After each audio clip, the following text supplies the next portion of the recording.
Indeks kualitas udara Taiwan beberapa hari ini sangat buruk. Namun seiring tibanya front awan, kondisi polusi kabut Taipei mulai mereda. Seiring menguatnya front awan dan angin monsun timur laut, suhu akan lebih rendah di kawasan utara dan timur laut mulai Jumat sore. Dan untuk Sabtu, suhu di wilayah tengah ke utara akan turun 5 derajat Celcius.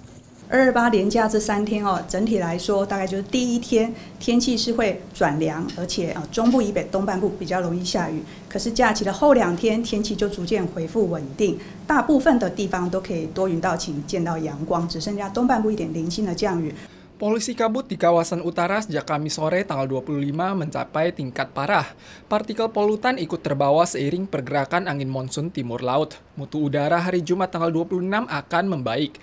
Namun AQI di kawasan utara masih berada pada level oranye. Sedangkan cuaca berkabut akan muncul di kawasan Changhua dan Tainan akibat pengaruh arah angin.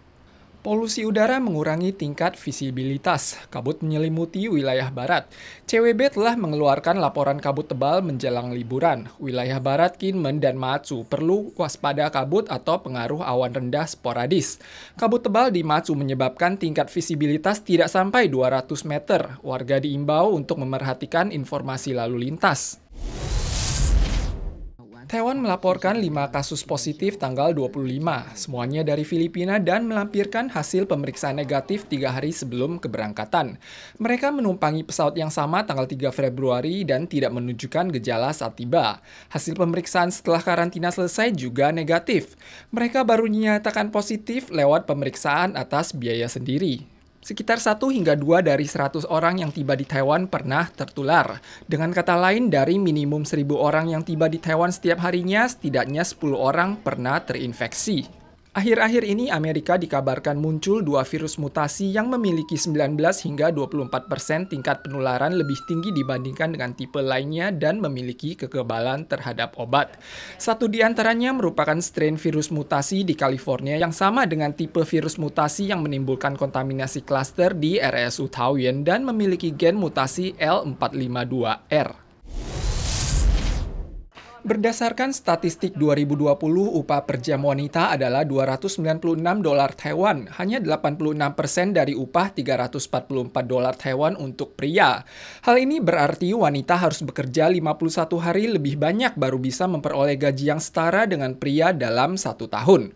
Oleh sebab itu, hari upah setara tahun ini ditetapkan pada tanggal 20 Februari. 国女性的平均时薪是296元，那它是差不多是男性是344元，好，那它两性的时薪差距是14%，那也就是说，女性需较男生多工作51天。 Kesenjangan upah pria wanita tahun 2010 mencapai 17,1% dan menurun hingga 14% di 2020. Jumlah hari kerja tambahan yang harus dilakukan oleh wanita menurun dari 63 hari menjadi 51 hari. 我们现在看到是政府它并没有做积极措施，它只是坐在那边等待说，那我们是不是会慢慢的就自己越来越接近这样子？对，那这样其实并不这样是表示我们其实我们政府并没有负起它该负的责任。 Pemerintah masih harus melakukan pembenahan dan perlu mengadopsi metode negara barat, yakni mengurangi jam kerja secara besar agar dapat mencapai tingkat upah setara antara pria dan wanita dalam waktu singkat. Tanggal 26 adalah Cap Gome atau saat untuk makan wedang ronde. Ada pengusaha di Taichung yang menggunakan cara tradisional untuk membuat wedang ronde. Kacang wijen dan daging babi dibungkus dalam adonan tepung dan diguling di atas tampah bambu. Cap Gome juga dirayakan dengan menyajikan wedang ronde merah putih sebagai sesajen bagi leluhur.